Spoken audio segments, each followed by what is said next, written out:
शांति, आपका प्रश्न है। आज मुरली में परमपिता परमात्मा कहते हैं, मनुष्य को कुछ भी पता नहीं है, वह पढ़ते हैं हद की पढ़ाई, और परमात्मा यहाँ बेहद की पढ़ाई पढ़ाकर तुम बच्चों को विश्व का मालिक अर्थात स्वर्ग का मालिक बनाते हैं।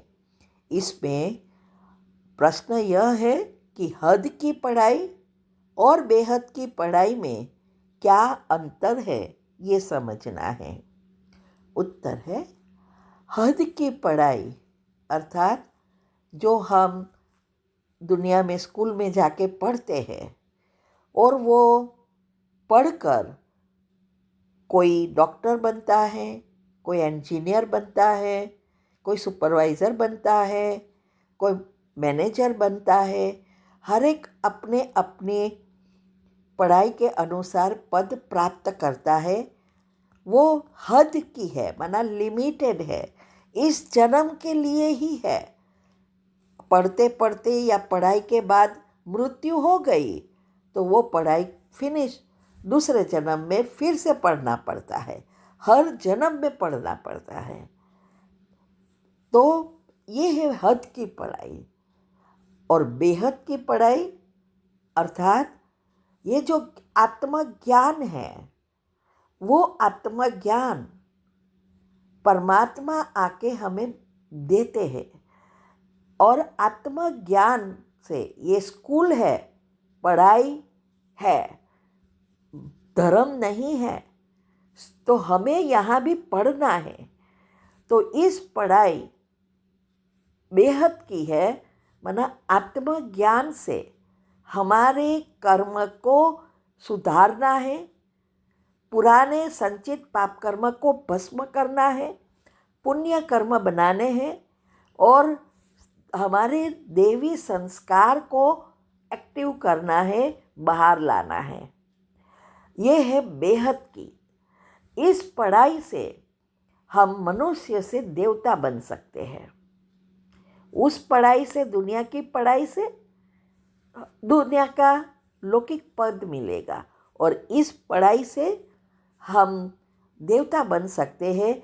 और हमारी जो जन्म जन्मांतर की इच्छा है श्री कृष्ण के साथ उनके स्वर्ग में जाना या उनके घराने में आना, यह इच्छा इस बेहद की पढ़ाई से ही पूरी हो सकती है।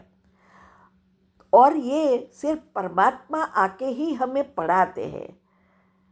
तो इसीलिए इसको बेहद की पढ़ाई कहा जाता है।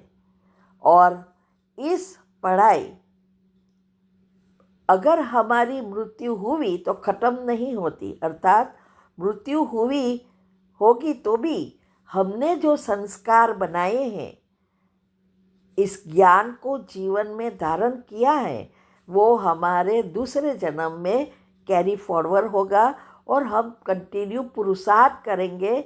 और ये जो पढ़ाई है वो सारे नई सृष्टि में आने वाला जो 5000 साल का जो चक्र है, वो 5000 साल का हम भर रहे हैं। इसमें भी 21 जन्म सतयुग और त्रेता का इस पढ़ाई से हम इतना जमा करते हैं जो हम बैठे बैठे खाते हैं। ये पढ़ाई का ये फ़ायदा है। इसको बेहद की, इसकी हद नहीं है। आपको जितना चाहे उतना आप पढ़ सकते हैं और भाग्य बना सकते हैं। तो कर्म को सुधारना, भाग्य, अच्छा भाग्य बनाना, ये सिर्फ इस पढ़ाई से ही होता है। ठीक है। ओम शांति। ओम शांति। आपका प्रश्न है कि आपके पति और आप दोनों ज्ञान में थे, लेकिन पति ने ज्ञान छोड़ दिया और अभी मेरे पति के काम विकार ख़त्म हो और वह भी ज्ञान में आ जाए, वापिस पवित्रता में सहयोग दे और बच्चों के लिए विकार में जाए जब हमें चाहिए हो, और अभी मैं नौकरी की तैयारी कर सकूं। विकार में जाएंगे तो बच्चा हो सकता है, पहले मुझे नौकरी लगना है। 29 और 30 के है। मेरी उम्र 29 और पति की 30 है। बाद में बच्चे हो जाएंगे। क्या उम्र ज़्यादा होने पर अभी से मैं कौन सा योग करूं ताकि पति और मैं काम विकार से मुक्त हो जाए? अभी से करना शुरू करूं तो ही होगा ना? उत्तर है, देखो, पहला तो ये बात समझो, इस कलयुग में आपके पति इतनी छोटी उम्र वाले हैं, शादी किया है, तो उसमें जल्दबाजी नहीं करनी है। पहले तो अपने आप को तैयार करो। आप हमारा वेबिनार अटेंड कर रहे हो, अटेंड करो वो। यही तो सब बातें चल रही है कि प्रैक्टिकल में कैसे युक्ति रचे और कैसे धारणाएं करें। आपके लिए तो यही बहुत अच्छा है कि वो आपको सहयोग देते हैं। देखो, ब्रह्मचर्य तो लास्ट में है। अगर कोई अपने आप को परिवर्तन करे तो धीरे धीरे सहयोग पूरा मिलेगा और वो ज्ञान ऊपर सतयुग तक पहुंच सकता है। भले पहले जन्म में ना आए, लेकिन त्रेता तो पार कर सकता है। लेकिन अगर आप जल्दबाजी करेंगे और वो कंप्लीटली फिर प्रॉब्लम करेंगे, घर में भी प्रॉब्लम होगा, जीवन नर्क बन जाएगा। बहुत सी माताओं का यही प्रॉब्लम हुआ है और फिर जीना भी मुश्किल हो जाएगा।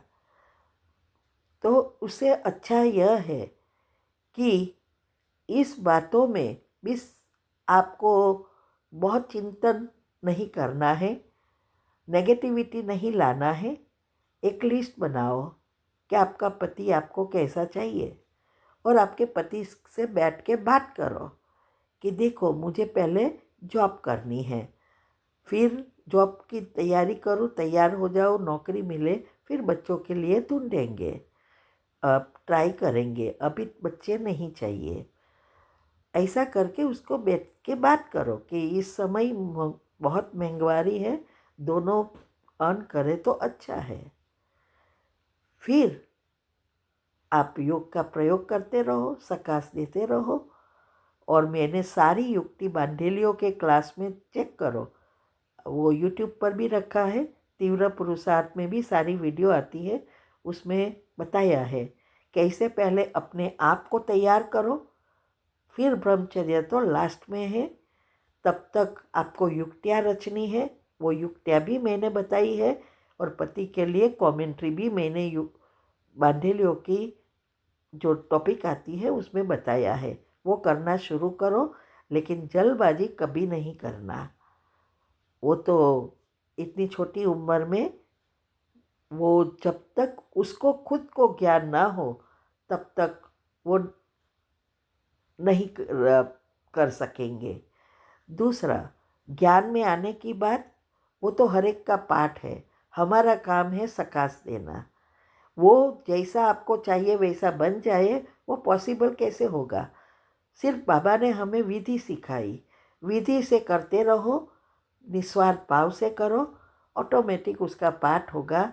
तो बीच के पाप कर्म कट करके आ जाएगा तो ज्ञान में चलेगा।